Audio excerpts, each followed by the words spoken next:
মেয়েদের একটা জিনিস না আমার সবচেয়ে বেশি খারাপ লাগে, মেয়েরা না আজ পর্যন্ত মানে ভালোবাসা আর টাইম পাসের মধ্যে পার্থক্যটাই বুঝতে পারে না। তারা এইটাই বুঝতে পারে না যে ভালোবাসাটা কি আর টাইম পাসটা কি। যে ছেলেটা তাদেরকে ভালোবাসে ওই ছেলেটার একটুও কদর করতে পারে না, কিন্তু যে ছেলেটা টাইম পাস করে ওর কিন্তু ঠিকই কদর করে। আপনারা শুনে রাখো, যে ছেলেটা আপনার সাথে টাইম পাস করবো ওই ছেলেটা কখনো আপনার রিপ্লাইয়ের আশা করে বসে থাকবো না। আপনি কোনো কথা নিয়ে রাগ করছেন, কখনো রাগ ভাঙ্গাইতে আসবো না। আর সেই ছেলে নিজে থেকে কখনো SMS কিংবা কল কোনোটাই করবো না। কখনো যদি আপনি অন্য ছেলেদের সাথে ঘোরাফেরা করেন কিংবা তার সাথে কথা বলেন, তখন তার ওইটাতে কোনো যায় আসবো না, ঠিক আছে? তোমারে কখনোই বলবো না যে তুমি ওর সাথে যাও না, ওর সাথে মিশো না, ওর সাথে কথা বললো না, তুমি কই গেছো না গেছো ওইগুলাতে তার কোনো মাথা ব্যথা থাকবো না, বুঝছো? মানে তার শুধু একটাই টার্গেট থাকবো যে আপনার সাথে কেমন মেলামেশা করবো। আর যে ছেলেটা আপনারা ভালোবাসবো ওই আপনার সবসময় কেয়ার করবো, রেসপেক্ট, সম্মান সবগুলাই কিন্তু করবো, ঠিক আছে? যদি আপনি অন্য ছেলেদের সাথে কথাই বলেন ওইটাতেও তার অনেক পরিমাণ রাগ হইব, অনেক জ্বলবো তার,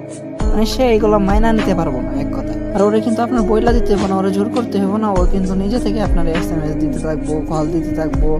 আপনি যতক্ষণ বিরক্ত না হবেন, বিরক্ত হইলেও আপনার SMS করবো। আর সে সারাক্ষণ ওয়েট করে বসে থাকবো, আপনি কখন একটা SMS দিবেন, একটা কল দিবেন, তাহলে ওই আশাটা সারাক্ষণই সে বসে থাকবো যে আপনারা